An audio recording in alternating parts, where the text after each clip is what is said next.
Bukama dans Athénée de la Lingua. Combien de machines à voter ça? Bon, en tout cas, on a compté mes machines à monnaie. À peu près 6 ans. 6 de bureaux. Bureau 6 ans. Bureau 6 beaucoup de machines. Machine mon copain. Machine mon copain pour 6 bureaux. Bon, na kan présidentiel na voté Faïlo. Non, ma kamazo le kana bien mais ma beza que non ba comme ba afficher wana ils ont mon naté. Donc ils a pas supposé se retrouver na comme na yo. Ba papa ba maman mikolo pe donc baza na problème pour ba voter. Non nga ba zongi singa pour frère uchaka pantalon pour kota OK voter. Donc so zana couper au voter té. Donc ba zongi sabat. Bon, on a déjà découragement. Déjà découragement de on les a boué. Funa zonga kolwa pantalon bon. Les électeurs n'ont pas encore voté. Kingabois vers un quartier qu'on appelle Poncho. À Montbéliard, on m'a appelé, les machines n'étaient pas disponibles.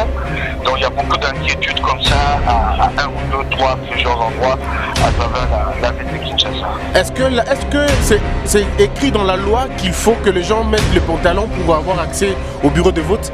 Je viens de rencontrer quelqu'un qui m'a dit qu'il est en culotte, on lui a demandé de mettre un pantalon. Avez-vous vu cette disposition? Non, là je crois que c'est les ailes des agents. C'est à Nanga d'interpeller plutôt son personnel, c'est les ailes des agents. La question des tenues ne se pose pas. On ne demande pas aux gens d'y aller en tenue déployée, mais la question de la tenue ne se pose pas. Les gens sont libres d'y aller comme ils s'habillent tous les jours. De toutes les façons, ils sont déjà si pauvres depuis des tout par ce régime. Il ne faut pas leur demander aujourd'hui d'avoir une tenue décente. Ils n'en ont pas d'ailleurs une tenue décente. C'est lui qui va en culotte, c'est le seul ami qu'il a. Alors pouvez-vous nous dire...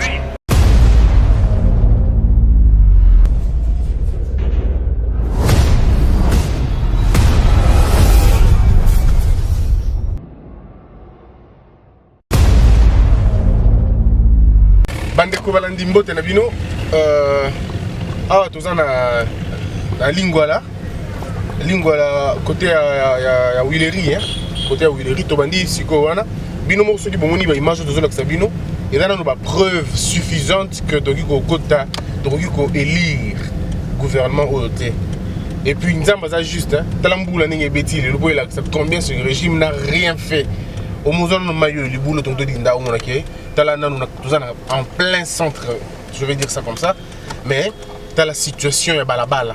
Mboule bête qui n'a boutou, et dans un boule de gravité, comme on dit. Mais tellement que la canalisation est zatée, urbanisation est zatée, le quartier spontané, botami, dans la négagne sur les alliés. Donc, il y a un quartier populaire, quartier fréquenté par plusieurs personnes, mais on a vu combien les gens sont en train de souffrir.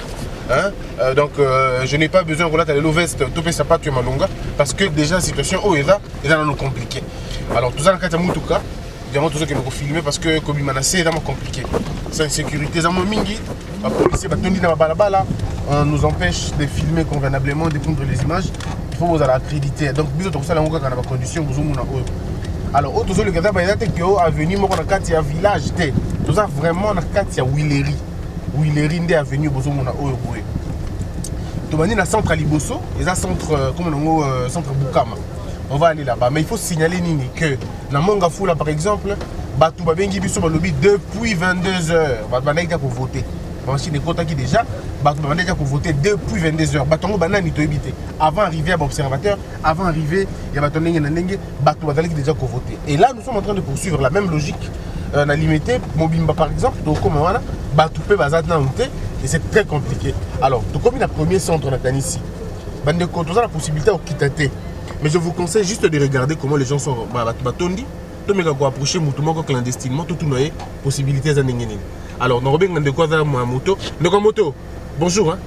Ndeko, où est le centre électoral? Et dans le bureau de vote? Est-ce que vous pouvez dire un mot? Parole Moko? Papa, est-ce que vous avez une question? Tu vas poser une question? Question?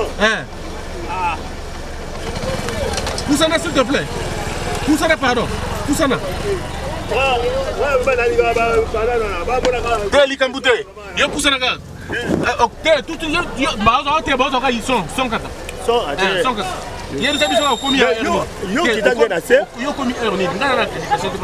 Depuis 5h30. C'est normal.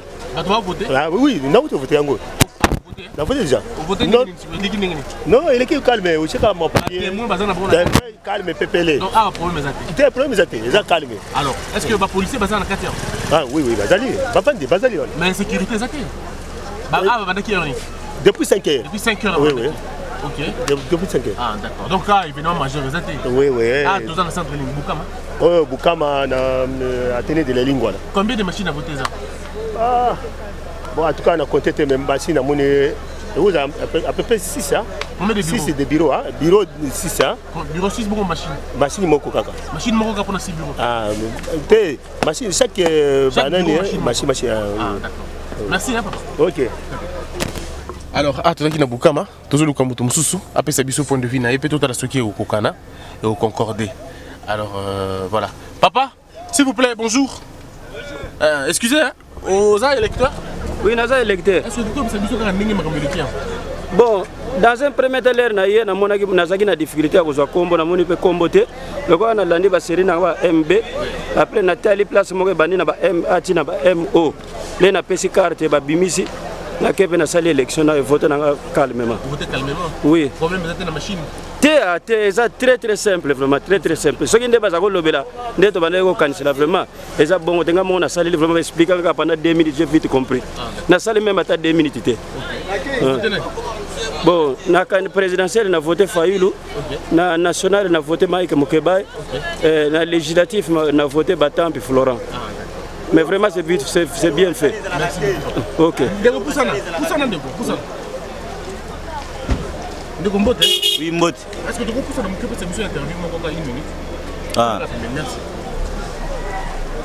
Alors, on va toujours continuer, donc on va compter quand même. On va appeler quelques personnes là-bas. Moi, je vais quitter ça, tu dois comprendre. Oui, Mbote. Non, makambo ezoleka nango bien mais mabe ezaka no bakomo baaffiche wana ezomonana te. Donc eza pas supposé se retrouver na komo na yo. Bamama mikolo mpe donc baza na problème mpo bavote. Non nga bazongisinga po frère otyaka pantalon mpo okota oke vote. Donc so oza na coupe ovote te. Donc bazozongisa bato. Bon, on a déjà découragement. Déjà découragement de on déjà boy funa zonga koluka pantalon bon. Fallait que zonga de façon que voter. Mais numéro yebani déjà 1 plus 3 et 4. Bon, faut voter numéro 4 pour yango. Bon, la députation na moyen na muta voter té. Merci. Oui, merci. Maman voter. Maman. Maman, il faut voter. Vous votez là, maman? Na voté motoranga zala motema nanga. Ba compliqué hôtel l'équipe bien? Te biso ba mibange ba compliqué hôtel le kawa maman le kawa. Au coup de combo non facile. Merci maman. Alors là on va avancer. Tozo kende na centre mususu oza pembeni mais to avancer na no muké. Alors bande ko bozo mon abino moko combien na loi électorale il n'a pas été dit même pas je sais pas un règlement d'ordre intérieur ce qui est qui permis il y a voter na comment on appelle ça. Alors là je vais devoir appeler un candidat Mike Mokebaï. On a toute la possibilité naé il faut pas lui permettre biso faire biso point de vue naé sur la question. Alors on va appeler Mike. Alors Mike Mokebaï, vous êtes candidat à la députation nationale à Lukunga. Là, je viens de parler avec un de vos électeurs qui vient tout de suite de vous élire. Vous allez suivre la vidéo. Est-ce que vous pouvez nous dire l'atmosphère, le climat? Est-ce que vous-même, vous avez déjà voté? Moi, je n'ai pas encore voté. Je pense voter vers la fin pour essayer de prendre la température parce que je crains fort qu'on se retrouve avec peut-être des bureaux de vote débordés. C'est ce que je crains. Mais jusque-là, là où je suis à Lingwala, ça se passe plus ou moins bien. Mais j'ai des appels répétés. À Kingabwa, il y a des problèmes. Ils disent qu'il y a des câbles qui font défaut. J'ai demandé quels câbles. Ils n'ont pas pu me les dire, mais les électeurs n'ont pas encore voté. Kingabwa vers un quartier qu'on appelle Point Chaud. À Mombele, on m'a appelé, les machines n'étaient pas disponibles. Donc il y a beaucoup d'inquiétudes comme ça à 1 ou 2, 3, plusieurs endroits à travers la ville de Kinshasa. Est-ce que c'est c'est écrit dans la loi qu'il faut que les gens mettent le pantalon pour avoir accès au bureau de vote. Je viens de rencontrer quelqu'un qui m'a dit qu'il est en culotte, on lui a demandé de mettre un pantalon. Avez-vous vu cette disposition? Non, là je crois que c'est les ailes des agents. C'est à Nanga d'interpeller le plus tôt son personnel, c'est les ailes des agents.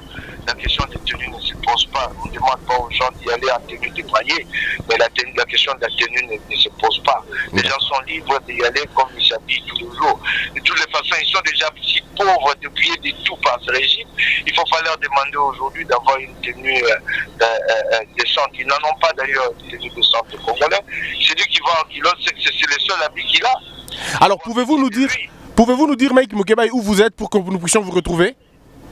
Je suis à Lingwala, présentement chez moi à la maison. Je suis en train de suivre ces opérations-là à partir de chez moi. D'accord, on vient tout à l'heure là discuter avec vous, en face.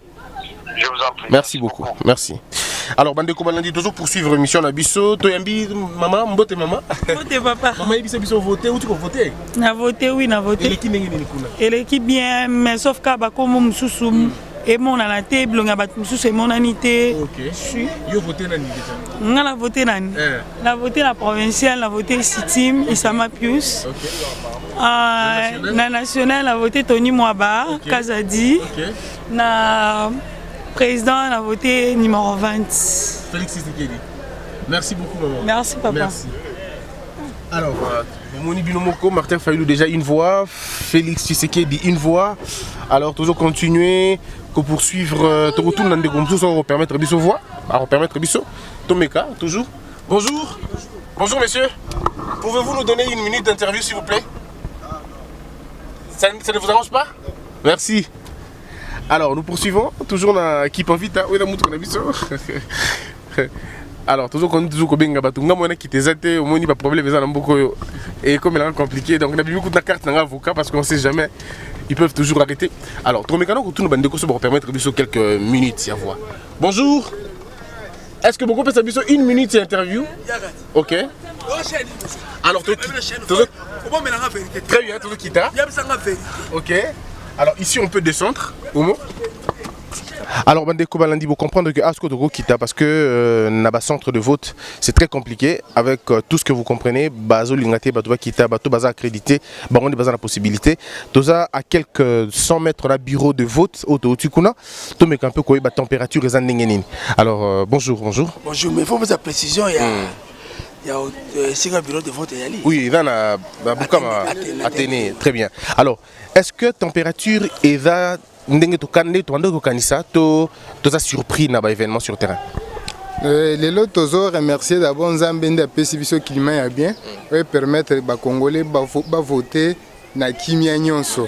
Et loko tobando zela yango puisque nazo mona énergie au ba congolais bazo présenter pour na élection.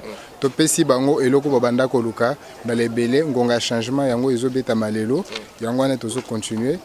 Mais ça quand même journée historique, balobi mbulu ebeti et favoriser bato mususu ba ko voter na butu pendant que biso tolalaki, bato mususu na tsama nga fula, ba voter na butu, ba voter ba candidat na bango bien sûr et que na tongo tantoé les jeux sont déjà joués. Ngai nazo constater que bakoki ko sala nyonso bako sala. Nazo considérer ba biloko wana comme un voleur qui entre dans ma maison. On a Kukanga. Ne vous en faites pas pour Nayango, pour démobiliser le peuple congolais. Le peuple congolais a revendiqué victoire à Ibi pour Nani, à voter et puis à continuer au Salam Salanaï. Alors, Namoni Tony Mwaba, Namoni Félix Tshisekedi, toutes les interviews, moi, je bien voté national Tony Mwaba, présidentiel de Félix Tshisekedi. Est-ce que Boza, Otobenga base, to Boza, Bato Balamuki? Biso, Toza base. Toza base IDPS oyoza kije. Mais namoni pe musapité on doit voter non té. Nganga akenda ko voter ce qui a yebi que match eza bien. Nga naza na nzungu. Fona no na se rassurer que bato bazo voter. Donc si côté. Na ko voter. Mais pourquoi quand même? Na ko voter za droit za historique na koki ko lekisate. D'accord. Alors papa yo pendenge moko, est-ce que boki dans bakou, est-ce que problème est déjà, est-ce que problème majeur est soulevé tout est normal jusque là? Non le kuta mabe na outi ko ngai na zoki awate ngana outi voter déjà tout ça elle ni siko tout ça non les s'appelle. Ah d'accord, OK. Déjà depuis 8 ans on a trouvé climat mon malam na ko cité. Au voter na niveau. Non, on a coupé ça. Non, pas de problème. Mais on a voté pour un changement. Vous votez pour un changement. Parce que le changement, il y en a deux côtés. Le changement, c'est pas Fayoulou, c'est pas Félix.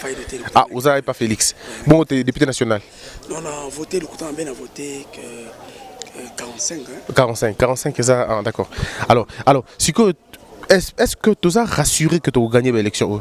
Oui, dans le monde, il y aura changement. Changement, il y aura parti mais c'est que ça tout tourne à bangoté et on tourne à battre alors merci beaucoup papa tu continues de la biso tu espérer un changement que vous allez bien papa ça un mot à dire alors yo pendant est-ce que vous votez déjà on a voté déjà très bien on a voté Fachi l'homme du peuple changement on a voté numéro 612 la professeur on a voté 45. Maman perpétue. Vous votez une culotte? Oui, on a voté une culotte. Mais vous avez un centre avec sa culotte. Bon, on a évité pour qu'on ait déjà avant d'installer l'installation on a déjà. Est-ce que la machine est coquine à bureau de vote? Bon, place où Ezali, tout le monde ça va. Place biso voter. La tienne de ligne ça va. Bamikolo, Banamike, Bamikolo, pardon, boss andé pour ne pas voter. Bah faciliter mon tâche. Bah faciliter mon tâche. Na bateau une machine. Une machine à moins de 2 minutes, déjà. Très bien. Alors, ce que assurance Zani que tu as gagné, assurance Zani qui est victoire. Bon, assurance Zali, pour tout le monde a battu tout au 600%, on va voter, tant on a Zalagi, on va voter un changement. Très bien. Merci beaucoup. Alors, nous allons poursuivre, mesdames et messieurs, ce que centre de vote Moussa Zapemeniadani. Kintoadi. Ok, tu commune à Kintoadi. Très bien. Après, tu as limité. Il y a terrain au cal. Ok. Merci beaucoup, papa. Très bien. Kintoadi, on a terrain au cal. Donc, comment si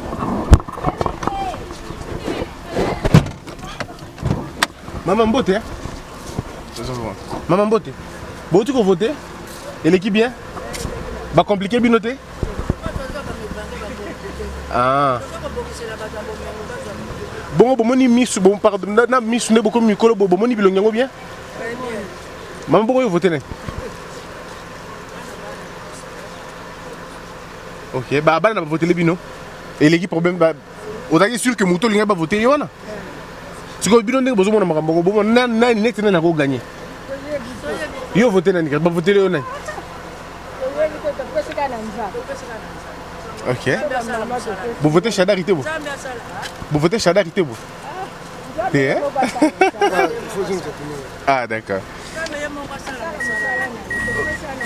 Ah, ok. Alors là, nous allons avancer. Vous voyez que Bandeko Bazo éviter au temps à combo, mais tout le monde Chadari, maman a l'obité. Il y a voté dans la réalité. Donc les jeux sont entre Félix et Fayoulou. Mais la grande problématique, mesdames et messieurs, c'est la sécurisation de voix maintenant. Voter, c'est une bonne chose. Mais comment ça va se passer à la fin? Il y a eu beaucoup de manipulations, beaucoup de cogipulations aussi autour de la question. Alors, on se pose la question et vous allez néniner à la fin. Les gens ont voté, c'est vrai. Mais comment on va traduire l'expression populaire na finalité, quoi? C'est ça la plus grande question. Et début, la nature nous a prouvé combien nous avons raison pour changer Macambo dans la mesure où on va venir tout ça. Je rappelle encore que vraiment dans le centre-ville, ceux qui Botali Izipa, par exemple, Izipa, ils ont l'un des instituts à Mounene et à Kinshasa. Zonage, ils ont respecté. Côté on a 4 niveaux, côté on a 5 niveaux, côté on a 3 niveaux, côté on a C. Intimité d'abord vous a dérangé. Et donc il y a beaucoup de choses où ça qui PV sur ce régime. Mais nous on poursuit notre balade. Nous allons poursuivre tout cas le deuxième centre pour que tout à l'heure. Alors là, nous avons combattu. Bonjour, comme Boni. Santé calme. Où que vous votez? Où que vous votez? Est-ce que vous pouvez 20 secondes pour la question comme moi? Ndenge ni yo do mona makambo élection o. Bon, les mamona mambo kende. Ah, température yango to wansela mambango ezala te mais na moni ki makambo pende zali. Yango to ki to tsara mutu na mambango. Ah, to tandenge eleka. Yo za na centre ni. Ngana za ana bukama. Alors, le week-end tout va bien, mais problème est à Ah bon, on a mon bateau qui est déjà voté, on a des peines pour voter. Ce que vous votez pour l'année? Bon, on a tellement de votes secret. Est-ce que vous avez voté pour un changement ou pour la continuité? Non, vous avez voté pour un changement. Est-ce que le changement de but est à deux camps? Il y a la mouka na cash. Bon.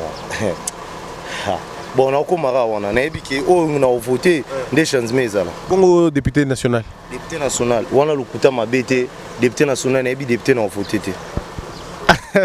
Mais le Lukunga par contre, baza mo ebele, baza Maki Mukeba Azali, Lexus Legal Azali, Laurent Onyemba Azali, baza ebele vraiment. Et puis tout ça nani comment on nani tu voter tout à l'heure Tony Mwaba. Bon, d'après ngai pinda lokuta mabete tinde mambope ya propagande bandi na tikalo matina ke no député ki ngandi boy ki abimaki akei boy ki na opesa pour na kete ora comme na kuna kana ya kata centre de na voter. Merci beaucoup Ndekonangai. Merci, bonne chance. Très bien. Alors, toujours pour suivre l'émission, Nabiso, direct, pour se rendre compte que Congolais, c'est comme ça que Congolais doivent vivre. Ma question est très essentielle. Nous avons pensa un peu à la légère, mais bon, qu'est-ce que vous voulez? On va avancer. Alors, tu commune à Mouchi. Alors, tu as Mouchi. Alors, tu vas continuer. Papa, bonjour, hein? Papa, Mbote, papa. Bonjour. Papa, est-ce qu'on peut s'habiller quelques secondes? Pardon? On peut s'habiller quelques secondes par rapport à ma élection. Est-ce que vous votez ou que vous votez? Ah, tu pardonnes, on va le voter. Merci. Alors, nous, on poursuit. Alors, on prend la gauche ou la droite? Tout droit. Tout droit, hein? Ok. Alors là, tu as avancé. Deuxième centre. Donc ça, le mois tour parce que tu es de Kinshasa. Pardon, tu es de Limité. Tu es de la Mike Moukebaï. Place Azali. Pourquoi n'est pas appelé Christelle Vouanga aussi? Ah, tiens, l'idée me vient. On appelle Christelle Vouanga pour savoir un peu à sa place Nini. Les gens m'ont appelé pour la position Bazali. Je vais d'abord appeler Christelle. Christelle Vouanga. Alors, au moins, il y a un numéro. Allô, bonjour. Allô, bonjour, maître. Bonjour, papa. Oui? Allô, bonjour, maître. Bonjour, papa. Nazo Kayo. Papa, tu as eu Mikolo Belé. D'accord, pour auditeur, peut-être problème. Nzamba Sungana Mouké jusque-là, tout bunda bunda. Mais santé, Zali. Santé très bien, très bien. Yo qui vous votez? Yo vous votez nani? Vous votez Fayoulou? Bon, la députation nationale, vous votez nani? Il est parti. Alors, Vanga, je vais la prendre. Vous devez comprendre que nous avons qui part vite. Nous avons qui part vite. Nous avons cascade. Donc, il y a un moment qui te zate.